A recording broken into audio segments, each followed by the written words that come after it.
Sim, aumentou, principalmente depois das enchentes, né? Aumentou e diminuíram as vagas de albergues, né? Isso é o que a gente tem percebido, aumentou. E na fila, principalmente lá no viaduto onde a gente entrega as refeições, o perfil também das pessoas mudou. Como? Lá tem pessoas que têm faculdade, pessoas que falam 3 idiomas. Então, o perfil das pessoas que estão hoje procurando uma marmita são pessoas, não é morador de rua drogado. Não, são pessoas como eu, como tu, que perderam o emprego e foram para a rua morar primeiro em casa de parentes e aí depois morar em cima de um banco numa calçada, enfim. Então isso mudou o perfil. E ali no viaduto tem muitos idosos. A gente tem uma população de idosos bem grande ali, que são pessoas que têm uma renda pequena, que gastam muito com remédios e vão ali para buscar uma refeição na hora do meio-dia e levam marmitinha também para comer de noite, né? Então esse é mais ou menos o nosso perfil. Vocês distribuem quantas marmitas, mais ou menos, em média? Todos os sábados em torno de 1.200 marmitas. Isso atualmente, né? Nas enchentes foram mais, bem mais, né? Mas atualmente tem isso. E a gente não entrega só a marmita, não é só a refeição. A gente fez uma parceria com o grupo Barbeiros Guerreiros. Eles fazem corte de cabelo todos os sábados. Tem o grupo Médicos do Mundo, que vai uma vez por mês com veterinários, com médicos, quiropraxistas. Tem os Banho Solidário, que vai também eventualmente fazer a entrega de roupas, entrega do banho. Tem outros grupos que fizeram parcerias conosco também, assessoria jurídica, que é todos os sábados também vão lá prestar esse atendimento, né? Então não é só marmita, não é só comida. E o principal, a gente também tenta tirar eles da rua. A gente tem essa preocupação de mais de 100 pessoas que a gente tentou tirar, 5 pessoas nós conseguimos tirar da rua, 3 estão em tratamento e 2 trabalham comigo hoje.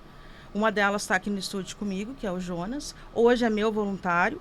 Ontem de noite, era 10 horas da noite, nós estávamos entregando cobertores na rua. Então, é um motivo de alegria para nós, né? A gente poder fazer a diferença para essas pessoas. E eu acho que isso quem deveria fazer não seria as ONGs. O bom seria que não existisse as ONGs, né? Que não fosse necessário nós fazermos isso, né? Mas que bom que a gente está fazendo. O Jonas está por aqui? Tá. Ele deu uma saidinha. Jonas, toma posição só para fazer uma participação especial, por gentileza, aqui conosco. Pode passar aqui na frente da câmera, não tem problema. Só vou pedir para tu levantar um pouquinho o microfone, enquanto o secretário quer fazer uma ponderação. Eu acho que é só importante fazer uma ponderação, porque dizer que diminuiu o número de vagas não é verdade. A gente teve, do início do ano para cá, a gente tem 250 vagas nos nossos 3 albergues, e só na operação inverno a gente duplicou esse número, com 120 vagas no DEMAB e mais 220 vagas no 4º distrito. Além disso, se a gente for contar o que a gente tinha antes, que era 86 auxílios moradias, mais 250 vagas, a gente ia ter mais de 300 serviços de acolhimento para as pessoas. Hoje, com a ampliação em 450 auxílios moradias e mais as vagas que foram abertas, são mais de 1.200 serviços. Então a gente mais que triplicou esse número de serviços na nossa cidade só nesse ano para a população de rua. Então dizer que diminuiu não é verdade. Jonas, obrigado pela tua gentileza de estar conosco aqui. Obrigado, Como é que... Conta um pouquinho para nós a tua história, para os nossos telespectadores, divide um pouquinho dentro do que tu tem vontade de contribuir e o teu trabalho hoje como voluntário também, né? Sim. Eu fui pra rua em 2016. Só vou te pedir para falar um pouquinho próximo do microfone. Isso. Eu fui pra rua em 2016, né? Aí eu trabalhava, fazia as coisas que tinha que fazer. E aí fui pra Santa Catarina trabalhar e voltei pra cá pro Rio Grande do Sul de novo. Não é que nem a gente tá na rua. A gente tá na rua porque não é porque a gente é drogado, não é eu que sou drogado. Tem muita gente que tá na rua e não é drogado, não é ladrão. Mas tem uns que sim, né? Mas que nem os albergues. Eu tive vários albergues, tive no Lobato, tive no Dias. Tem vaga. Às vezes tem, às vezes não tinha, né? Às vezes vinha van buscar a gente. Mas o problema do albergue, quando eu estava lá no albergue, eu notei muito, foi o horário. dia de chuva, eles deixavam a gente na chuva esperando para entrar. Era 7h30. A gente chegava lá 6 horas para conseguir uma vaga. Né? E a fila, aí às vezes a gente chegava lá e não tinha vaga, a gente tinha que voltar dormindo no carro de viaduto. Né? Porque às vezes não tinha vaga, era pouca ficha. E quando a gente estava lá no albergue, eles levantavam a gente 5 horas da manhã para a gente tomar café às 6 para poder sair 6h30, que tinha horário para fechar. Né? O albergue não é ruim, porque a gente tinha um lugar, pelo menos para dormir a gente conseguia, né? Tinha o café, tinha tudo ali, a janta, o banho. Mas o problema era o dia que a gente ficava na rua, né? Se é albergue ali, por que não podia abrir um pouquinho mais cedo, quando estava chovendo, dia de frio? A gente tava só com aquela roupa, molhava tudo a roupa, molhava as mochilas. Aí a gente tava lá dentro, tomava um banho e depois saía de novo. Dava 5 horas da manhã e já chamava a gente. Que nem o secretário que falou que agora diminuiu o horário, né? Das 6 horas e voltaram para as 9. Mas quando eu estava lá, eles faziam o cara a gente levantar cedo, sair para a rua. Né? E no viaduto, mesma coisa. A gente estava dormindo, a gente não fazia nada. Chegava o caminhão do lixo lá, prefeitura, para fazer limpeza, não dava nós sair, não dava nem tempo da gente tirar nossas coisas. Desculpa, perdão, você sabe se é verdade isso mesmo, que eles fazem. Eles não tem pena da gente. Eles não tem pena da gente mesmo. Muita gente fala, eu já fiz algumas reportagens, né, sobre o assunto. Eles pegam as coisas da gente e jogam fora. Se ele perguntar se tem documento, alguma coisa, só manda a gente sair. Eu ia lhe perguntar se, justamente, muita gente diz assim, não querem ir para o abrigo porque lá tem que seguir regras. Né? Já ouvi muito isso. Isso é verdade? A pessoa em situação de rua prefere muitas vezes ficar na rua por conta da suposta liberdade, ou isso não é verdade? Não, isso é verdade. Tem pessoa que prefere ficar na rua para não receber regra, né? Uhum. Porque lá dentro cada um tem sua regra, né? Eles fazem a regra deles lá, tem horário de comer, horário de dormir, porque todo mundo às vezes quer dormir cedo para sair cedo. Que nem eu chegava lá, eu tomava banho, comia e ia dormir. Sim. Porque eu sabia que eu tinha que levantar outro dia cedo, né?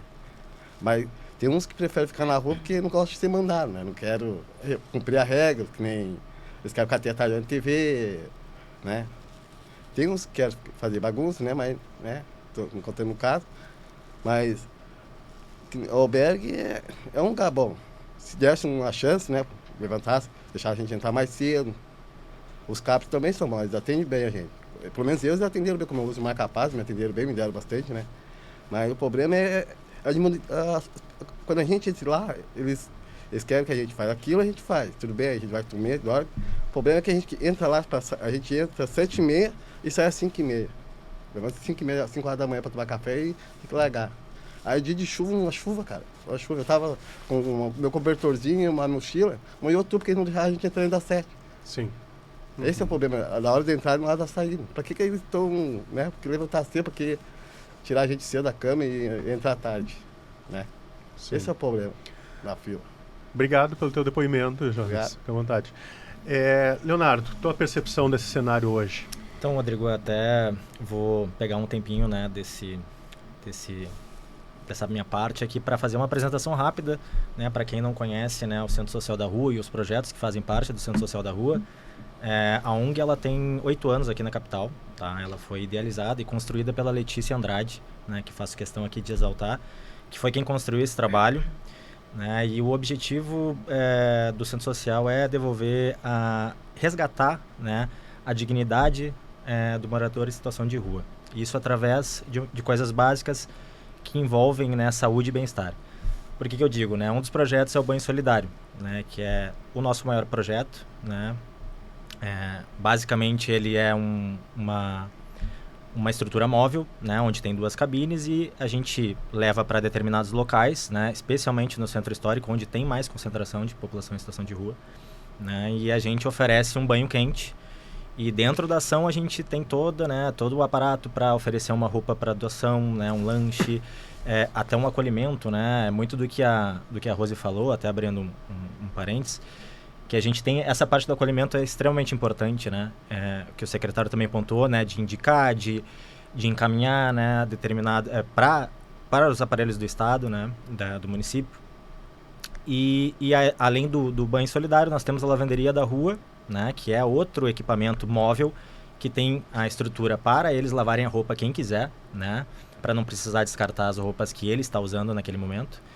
E também temos a ação do aquecimento solidário, que é a que a gente está intensificando nesse período de inverno, né? Então, a gente tem feito essa distribuição de cobertores, assim como a Rose Cupef está fazendo, porque a gente está preocupado, né? Agora, falando mais do cenário, a gente está preocupado porque é mais um ano que é o roteiro que a gente já conhece, né? A gente sabe que as temperaturas vão baixar, a gente sabe que vai passar por um período de frio intenso e muito bem falado aqui, né, sobre o número de vagas. Acho que a gente pode pontuar, então, que esse número ele não aumenta, né? Ou seja, temos as medidas, né, paliativas, né, que é aquelas emergenciais, de abrir um local, né, emergencial e outro, que geralmente são locais importantes, né, mas distantes, né? Se eu não pode me corrigir, até o secretário, esse segundo abrigo ele está no 4º distrito, né? Isso.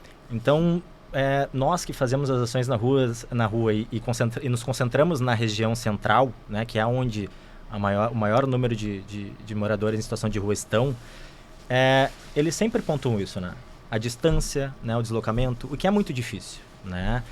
Então, a gente fica preocupado realmente com esse número estar estagnado há tantos anos, né? A gente estamos falando aqui, né, de uma segunda gestão, né, do governo Melo, então, que já conhece a realidade das ruas, né?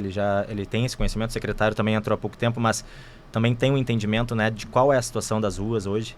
A gente sabe que é um trabalho extremamente complexo, que envolve tantas coisas, né, como habitação, a questão da saúde, né, do vício, a gente sabe disso, só que é frustrante a gente chegar de novo no inverno e ter que bater de novo nas mesmas coisas, né, ter que debater de novo essa questão de como fazer um atendimento para tanta gente que está na rua e não tem oportunidade de dormir, né, de ser acolhida na parte da noite. Então, por parte da ONG a gente segue trabalhando, faço as palavras da Rose e as minhas, né, que a gente não queria estar, né, fazendo aqui hoje. A gente queria que tudo tivesse tranquilo, as pessoas tivessem um lugar para dormir, para serem acolhidas, para fazer uma refeição, né? Mas infelizmente não é a realidade. Então, exalto o trabalho do PF também, das outras OSCs que a gente tem na cidade, que são extremamente importantes, que fazem um trabalho extremamente necessário, mas, mais uma vez, nos preocupa. E pegando uma palavrinha do Jonas também, outro ponto que tem nos preocupado esse ano especialmente são os descartes de cobertores e roupas que a gente vem recebendo em cada ação, os relatos, né? Cada ação que a gente tem feito, né, nesses últimos meses, sempre tem uma pessoa ou outra que nos faz esse relato de que teve as coisas recolhidas, que não estava mais com cobertor porque o cobertor foi jogado fora. E às vezes, né, até o próprio documento, quando deixa, né, as coisas no lugar e vai fazer o trabalho dela, vai catar material. Então isso nos preocupa muito, né, porque a gente está falando de 520 vagas, né, em albergues de acolhimento noite. Muitas pessoas não têm, a gente fala hoje em mais de 5.000 pessoas em situação de rua. E nos preocupa isso, né?